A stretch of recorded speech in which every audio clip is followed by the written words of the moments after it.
رنگین پر پہاڑ سے صبح تمام تر برکتیں لیے دلو ہو چکی تھی۔ شہر اقتدار میں ہر سو مصروفیت کی چادر تنی تھی۔ ذرا فاصلے پر مارکلا کی پہاڑیاں بڑی شان سے سر اٹھائے کھڑی تھیں، جیسے تمام زمانے کا غرور ماتھے پر لکھوا آئی ہوں۔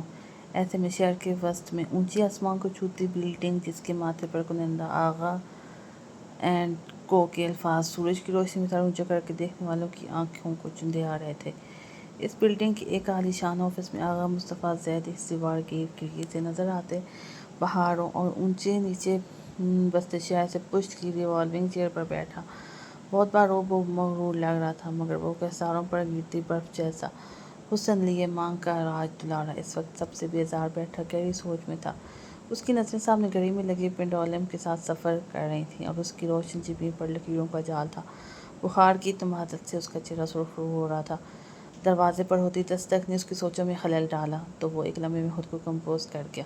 یس کم آن۔ اندر داخل ہونے والی اس کی سیکرٹری اس کی میٹنگز کا شیڈول لے کر آئی تھی۔ وہ کچی گری جیسا حسن رکھنے والی ہمیشہ اس کی نظر التفات کے لیے ترستی تھی، لیکن وہ بے نیاز سلطان کبھی اس کو دیکھنا بھی گوارا نہیں کرتا تھا۔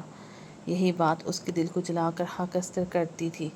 آغا مصطفیٰ زیدی صرف اپنے گھر والوں کے لیے ہی نگاہ نرم کرتا تھا۔ سر، ہماری کل چودھری انٹرپرائز کے ساتھ میٹنگ ہے۔ اگر یہ میٹنگ کامیاب رہی تو وہ ہمیں 1.5 کروڑ کی فنڈنگ دے سکتے۔ لیکن کیا مس؟ مقابل کا اس کی بات کے درمیان رکنا سخت ناگوار گزرا تھا۔ سر، وہ میٹنگ میں خاتم خان بھی شامل ہوں گے۔ سیکرٹری منمنائے۔ کیا؟ ماتھے پر شگنوں کا جال لیے اس کی آواز میں غصہ واضح تھا۔ جب میٹنگ طے کی تھی مس زہرا، تو آپ نے مجھے بتانا کیوں نہیں گوارا کیا؟ سر، تب یہ بات مجھے نہیں معلوم تھی۔ آج صبح ہی ان کے مینیجر نے مجھے کال کر کے اطلاع دی ہے۔ میٹنگ کینسل کر دو، ہمیں ان کے ساتھ کوئی ڈیل نہیں کرنی۔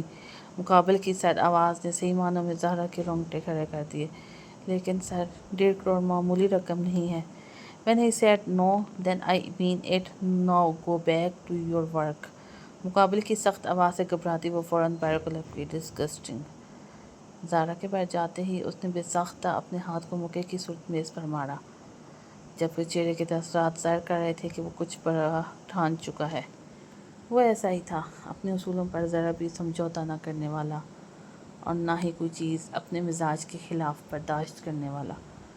ابھی بھی اس نے منافع بخش ڈیل اس لیے کینسل کر دی تھی کہ حاکم خان انلیگل بزنس بھی کرتا تھا۔ دنیا کے لیے وائٹ کالر حاکم خان بزنس مین تھا، لیکن حقیقت میں رات کے اندھیروں میں منی لانڈرنگ اور ڈرگ ڈیلنگ کا بزنس بھی چلاتا تھا، اور ایسے ناسوروں کے ساتھ بزنس کرنا آغا مصطفیٰ زیدی کے شایان شان نہیں تھا۔ پورا دن اس کا فائلز اور فنانس کے معاملات دیکھتے گزرا۔ 4 بجے کے قریب وہ اپنے آفس سے میٹنگ ہال میں جانے کے لیے نکلا، جب سامنے سے آتی لڑکی تیز قدم چلتی اس سے آن ٹکرائی۔ میرخا زیدی آج اپنی دوستوں کو لیے اپنے تایا کے آفس آئی تھی۔ یونیورسٹی میں چھٹیوں کے باعث اس کی دوستیں انٹرنشپ کرنا چاہ رہی تھیں، تو اس نے انہیں اپنی فیملی کمپنی کے لیے ریکمینڈ کیا، اور تایا ابو جو اس کے والد کی وفات کے بعد اسے پاپا کی طرح چاہتے تھے، ان کی اجازت سے انہیں آج کمپنی دکھانے لائی تھی۔ ان کے ساتھ باتوں اور اٹکیلیوں میں کھوئی وہ سامنے نہ دیکھ پائی اور اندر داخل ہوتے ایک چٹانی وجود سے ٹکرائے۔ اف اف اللہ! یہ یکدم یہاں دیوار کیسے اگ گئے؟ سر ٹوٹ گیا میرا۔ میرخا، اندھوں کی طرح کیوں چلتی ہو؟ ایسے ہی کسی دن مرو گی۔ یا اللہ! سمجھ آ گئی دن کو تارے کیسے دکھتے ہیں۔ اپنے سر کو مسلتی وہ مسلسل بڑبڑائی جا رہی تھی۔ اتنی دیر سے گھڑی کی سوئی کے ساتھ چلنے والا اس کی لایہانی باتیں سنتا سخت کبیدہ ہوا۔ جب صبر کا پیمانہ چھلکا تو زبان سے الفاظ کی دہار بھی روانگی سے بہی۔ او مس، کیا کھڑے کھڑے خدا نخواستہ عالم بالا کو کچھ تو نہیں کر گئی، جو بھی چھٹنے کا نام نہیں لے رہی؟ ابھی میرخا کا سر جھکا ہونے کی وجہ سے وہ نہیں دیکھ سکا کہ یہ میرخا زیدی ہے، اس کی لاؤبالی سی کزن، جس کی احمقانہ حرکتیں اسے تج کر دیتی تھیں۔ یکدم اس دیوار کی آواز سنتے اب کی بار وہ اونچا بڑبڑائی، یا اللہ! کیا دیواریں بھی بولتی ہیں؟ آغا مصطفیٰ زیدی کے پیچھے کھڑے دونوں گارڈ اپنی ہنسی نہ روک سکے۔ نہیں، دیواریں صرف سنتی ہیں، بولنے کا کام آپ جیسی احمق کے اختیار میں ہے۔ اپنے گارڈز کو گھورتا وہ سخت جھنجھلائی آواز میں بولا، اب پیچھے ہٹو میرخا زیدی، میں لیٹ ہو رہا ہوں۔ اس کی آواز سے اسے پہچانتا اسے سخت لہجے میں سرزنش کرنے لگا۔ مسلسل آواز سنتی میرخا جھٹکے سے پیچھے ہوئی تو نگاہیں سامنے کھڑے جیتے جاگتے وجود آغا مصطفیٰ زیدی سے ٹکرائیں۔ تو سخت شرمندہ ہوئی۔ کسی سے بھی جھجک نہ کھانے والی مرحا زیدی صرف مصطفیٰ کے سامنے ہی گھبراتی تھی۔ اس کی سنجیدگی اور اٹل انداز سے سب بھی روب کھاتے تھے۔ یہاں کیا کر رہی ہو؟ اسے شرمندہ دیکھتے مصطفیٰ نے اپنا لہجہ نرم کر کے پوچھا۔ طیبہ نے کہا کہ وہ دوستوں کو کمپنی دکھا دوں، انہوں نے انٹرنشپ کرنی ہے۔ اس نے ساتھ کھڑی ہیرا اور فائدہ کی طرف اشارہ کر کے سعادت مندی سے جواب دیا۔ ہاں، تمہیں دکھانے بھیجا ہے۔ جو خود آنکھیں ماتھے پہ رکھ کر چلتی ہے، وہ طنز کرتا بولا۔ مس زہرا، انہیں میرے آفس میں لے جائیں، اور خبردار مرحا، اگر آپ نے وہاں ادھم مچایا تو میں خود میٹنگ سے واپس آ کر آپ کو وزٹ کرواتا ہوں۔ اسے تنبیہ کرتا وہ اپنے آفس میں جانے کا اشارہ کرتا وہ سیکرٹری کی طرف مڑا۔ مس زہرا، ان کے لیے لنچ میں پاستا اور فرائز بھیج دیں۔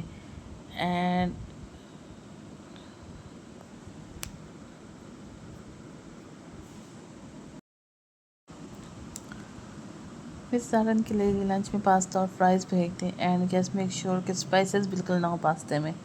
میرا خیال از الرجک ٹو دیم۔ اس کے پاس پر زہرا نے ایک نظر اسے غور سے دیکھا۔ وہ مغرور سا آغا مصطفیٰ دادی اتنا کیئرنگ تو کبھی کسی کے لیے نہیں تھا، پھر اس چھوٹی سی لڑکی کے لیے کیوں؟ پھر خود ہی بچی ہے کہہ کر سر چھٹک گئی۔ مرحا، تمہارا کزن کتنا شاندار ہے۔ فائدہ، جو ابھی تک آغا مصطفیٰ دادی کے سیر کے زد میں تھی، دونوں ہاتھ منہ پر رکھے وہ پرشوق نظریں سامنے آغا مصطفیٰ کی دیوار کی تصویر کو دیکھتے ہوئے بولی۔ کہاں سے ہر سمے جلاد ہے پورا۔ مرحا نے فرنچ فرائز منہ میں رکھتے ہوئے بولا۔ آغا مصطفیٰ دادی میٹنگ کے بعد آفس میں آیا تو مرحا اس کی ریوالونگ چیئر پر بیٹھی مزے سے جھول رہی تھی، اور وہ یقیناً اس کے بیان سے مستفید ہو چکا تھا۔ مس، یہ سر کی چیئر ہے۔ زہرا سے وہ استحقاق سے اس کی چیئر پر بیٹھی برداشت نہ ہوئی تو بظاہر مسکراتے ہوئے بولی۔ تو مقابل بھی مرحا زیدی تھی۔ یہ میرے بابا کا آفس ہے، سمجھو میرا، ہے نا مصطفیٰ؟ اسے جتاتی اس نے مصطفیٰ سے بھی تائید چاہی۔ جی مرحا۔ مصطفیٰ نے ہنستے ہوئے زہرا کو باہر جانے کا اشارہ کیا۔ زہرا جلتی بھونتی وہاں سے چلی گئی۔ جس شخص کی ہلکی سی شاباشی کے لیے وہ سارا دن اس کے ہر کام کے لیے جان مارتی تھی، وہ کس فیاضی سے اس چھوٹی سی لڑکی کے لیے مسکراہٹیں بکھیر رہا تھا۔ جی مرحا کی فرینڈز، کیسی ہیں آپ؟ مس زہرا، انہیں بھی ساتھ لے جائیے اور وزٹ کروا دیجیے، ان سے سوال کرتے ساتھ ہی اس نے اپنے سیکرٹری کو انہیں وزٹ کروانے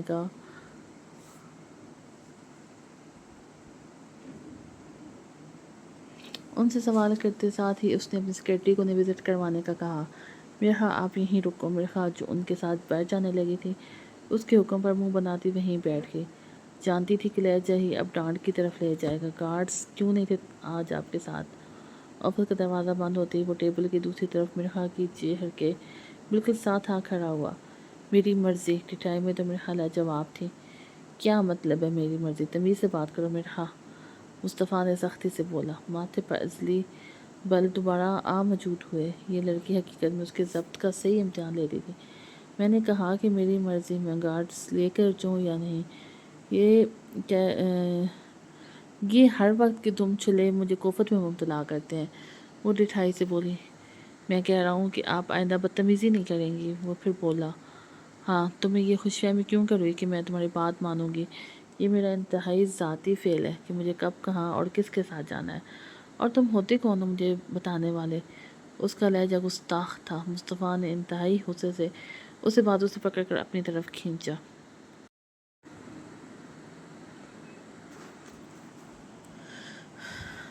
وہ ایک دم زور سے اس کے سینے سے ٹکرائی، پیچھے ہٹنے کی کوشش کرنے لگی تو مصطفیٰ نے اس کی کمر کے گرد اپنے توانا بازو کی مضبوط گرفت کی۔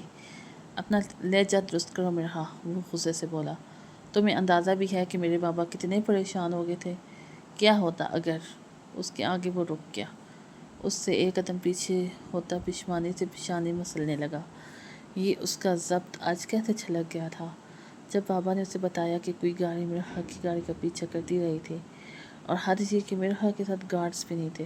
وہ سب ویسے ہی مرحا کی حفاظت کے لیے پریشان رہتے تھے، اور اوپر سے اس لڑکی کے انداز کیا کرتے وہ بتا بھی نہیں سکتے تھے کہ تمہارے ہی ننھیال والے تمہاری جان کے پیاسے ہیں۔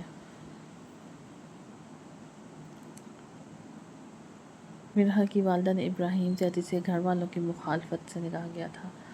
جبکہ اس کے چچا اس کا نکاح اپنی شرابی جواری بیٹی سے کروانا چاہتے تھے تاکہ اس کے ابو کی ساری جائیداد ان کے پاس آ جائے، مگر زاہدہ بیگم کی اس حرکت سے ان کا سارا پلان ڈوب گیا۔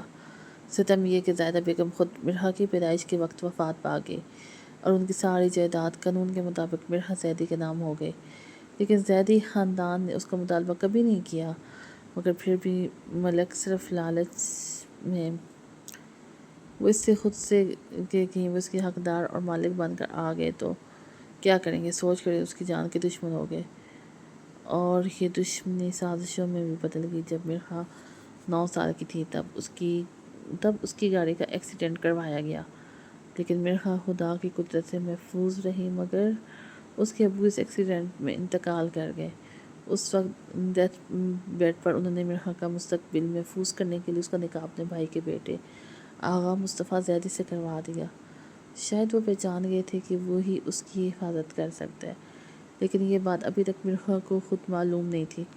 9 سال کی بچی کو کیا علم ہوتا ہے کہ نکاح کیا چیز ہے، مگر بار بار اپنی جان کو خطرے میں ڈالنے کے سبب سب گھر والوں کا خیال تھا کہ اب اسے حقیقت سے روشناس کروا دینا چاہیے، مگر یا آغا مصطفیٰ زیدی پتہ نہیں کس مصلحت کے تحت انہیں ہر بار منع کر دیتا تھا۔ مرحا کے والدین کی وفات کے بعد اس کے تائی نے اسے اپنی اولاد سے زیادہ محبت سے پروان چڑھایا تھا، اور اس کے چھوٹے بڑے تمام کزنز اسے لاڈلا بنائے رکھتے۔ مرحا کے لیے گڑبڑ کرنے والا صرف آغا مصطفیٰ زیدی تھا، جس کے غصے سے مرحا کی جان جاتی تھی، اور وہ تھا بھی ایسا۔ اس کی غلط حرکت پر باقیوں کی طرح لاٹ سے معاملہ رفع دفع کرنے کی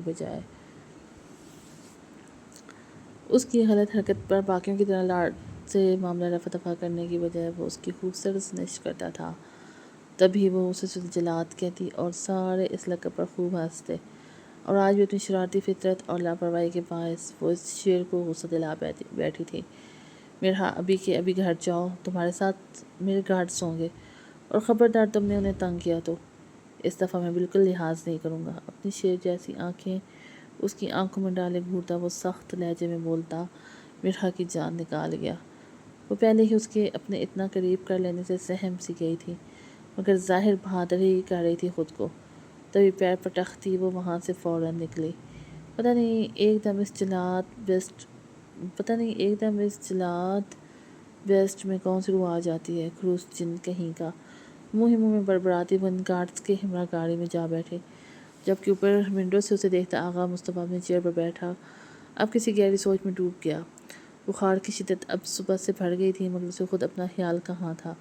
ذہن پر ابھی بھی مرحا ہی سوار تھی، جس کی لاابالی حرکتیں اب بڑھتی ہی جا رہی تھیں۔ رات کو وہ گھر آیا تو سب لانچ میں ہی بیٹھے تھے، مرحا، سدید، اینی اور فاطمہ بھابی کے ساتھ جانے کون سی گیمز کھیل رہے تھے۔ لانچ میں داخل ہوتے ہی اس کے اونچے کہکوں نے موڈ کچھ بہتر کیا تھا۔ بخار ابھی بھی جوں کا توں تھا۔ مرحا کی جیسے ہی اس پر نظر پڑی، وہ اس کی نظروں سے بچنے کے لیے ادھر ادھر ہو گئی۔ ابھی اگر وہ تائی کو اس کی بدتمیزی کا بتا دیتا یا سب کے سامنے ڈانٹنے لگتا تو تائی کا ایموشنل لیکچر اس سے سننا پڑتا، اور ہونا ہو اس کے غصے سے وہ خود بھی خائف ہو گئی تھی۔ مصطفیٰ اس کا بچنا نوٹ کرتا خود ہی چائے کا کہتا اپنے کمرے میں چلا گیا۔ اس کا ہنسنا اور پھر اسے دیکھ کر چھپنا یاد آتے ہی ایک الوہی سی مسکراہٹ اس کے چہرے پر آئی۔ میری شیرنی، تکیہ بازوؤں میں دبوچے وہ بخار سے درد کرتا سر لیے ویسے ہی بیڈ پر لیٹے لیٹے آنکھیں موند گیا۔ نیچے مرحا لوگ ٹروتھ اینڈ ڈیئر کھیل رہے تھے۔ وقفے وقفے سے آتی آوازیں ہلکے سے کھلے دروازے سے اسے بخوبی سنائی دے رہی تھی، اور ان سب میں مرحا کی شوخ چکار اس کے اعصاب پرسکون کر رہی تھی۔ جب مرحا ہنستی، ایک خوبصورت سی مسکان اس بخار میں تپتے وجود کے چہرے پر بھی آ جاتی۔ نیچے لانچ میں کھیلتے ہوئے اب کی بار بوتل کا منہ مرحا کی جانب آ کر رکا۔ ٹروتھ یا ڈیئر؟ کافی دیر بعد مرحا کی